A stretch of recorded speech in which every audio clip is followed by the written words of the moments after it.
Tara. I'm going to read to you the tale of Squirrel Nutkin. This is a tale about a tale that belonged to a little red squirrel, and his name was Nutkin.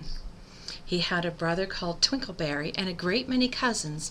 They lived in a wood at the edge of a lake.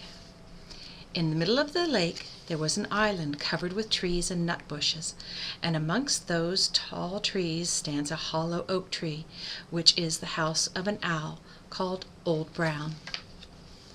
One autumn, when the nuts were ripe and the leaves on the hazel bushes were golden and green, Nutkin and Twinkleberry and all the other little squirrels came out of the wood and down to the edge of the lake. They made little rafts out of twigs, and they paddled away over the water to Owl Island to gather nuts. Each squirrel had a little sack and a large oar, and spread out his tail for a sail. They also took with them an offering of 3 fat mice as a present for Old Brown, and put them upon his doorstep. Then Tinkleberry and the other little squirrels each made a low bow and said politely, "Old Mr. Brown, will you favor us with permission to gather nuts upon your island?" But Nutkin was excessively impertinent in his manners, and bobbed up and down like a little red cherry, singing, riddle me, rot-tot-tote, a little wee man in a red, red coat, a staff in his hand and a stone in his throat. If you'll tell me this riddle, I'll give you a groat. That's your Uncle Zachary, being a bit of a Squirrel Nutkin himself. Now this riddle is as old as the hills, and Mr. Brown paid no attention whatever to Nutkin. He shut his eyes obstinately and went to sleep. The squirrels filled their little sacks with nuts and sailed away home in the evening.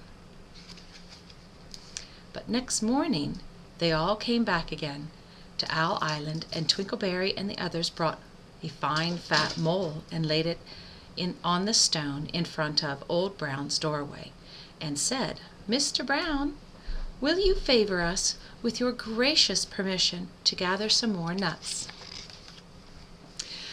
But Nutkin, who had no respect, began to dance up and down, and tickling old Mr. Brown with a nettle, and singing, "Old Mr. B, riddle me ree, hitty-pitty within the walls, hitty-pitty without the walls. If you touch hitty-pitty will bite you." Mr. Brown woke up suddenly and carried the mole into his house. He shut the door in Nutkin's face, and presently a little thread of blue smoke from a wood fire came up from the top of the tree, and Nutkin peeped through the keyhole and sang, "A houseful, a hole full, and you cannot gather a bowlful." The squirrels searched for nuts all over the island and filled their little sacks, but Nutkin gathered oak apples and yellow and scarlet, and sat upon a beech stump playing marbles and watching the door of old Mr. Brown. On the 3rd day the squirrels got up very early and went fishing. They caught 7 fat minnows as a present for Old Brown. They paddled over the lake and landed under a crooked chestnut tree on Owl Island. Twinkleberry and his 6 other little squirrels each carried a fat minnow, but Nutkin, who had no nice manners, brought no present at all. He ran in front singing, "The man in the wilderness said to me, 'How many strawberries grow in the sea?' I answered him, as I thought good, 'As many red herrings as grow in the wood.'" But old Mr. Brown took no interest in riddles, not even when the answer was provided for him. On the 4th day the squirrels brought presents of 6 fat beetles, which were as good as plums in plum pudding for Old Brown. Each beetle was wrapped up carefully in a dock leaf fastened with a pine needle pin. But Nutkin sang as rudely as ever, "Old Mr. B, riddle me ree, flower of England, fruit of Spain, meet together in a shower of rain. Put it in a bag tied round with string. If you'll tell me this riddle, I'll give you a ring." which was ridiculous of Nutkin, because he hadn't got any ring to give old Mr. Brown.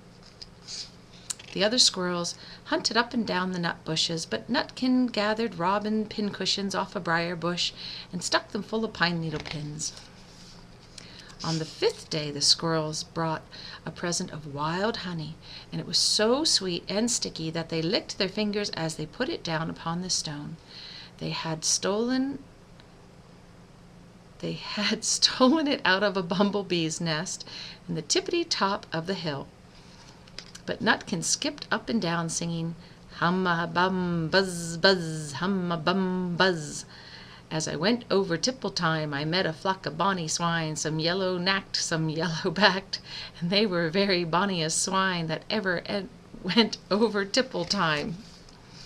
Old Mr. Brown turned up his eyes in disgust at the impertinence of Nutkin, but he ate up all the honey. The squirrels filled their little sacks with nuts, but Nutkin sat upon a big flat rock and played ninepins with a crab-apple and green fir cones. On the 6th day, which was Saturday, the squirrels came again for the last time.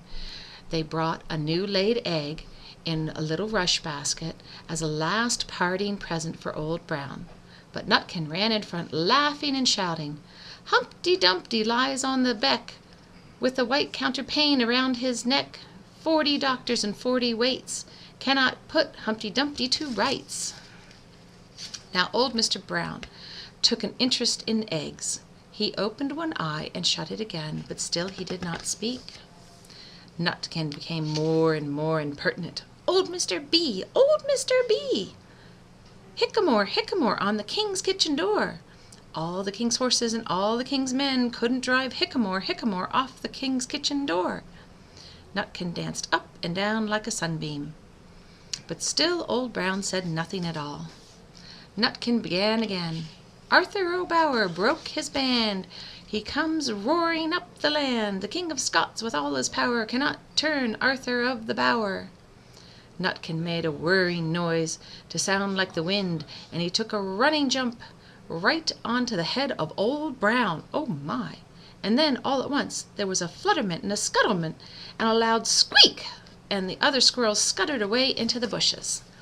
When they had come back very cautiously, peeping around the tree, there was Old Brown sitting on his doorstep, quite still, with his eyes closed, as if nothing had happened.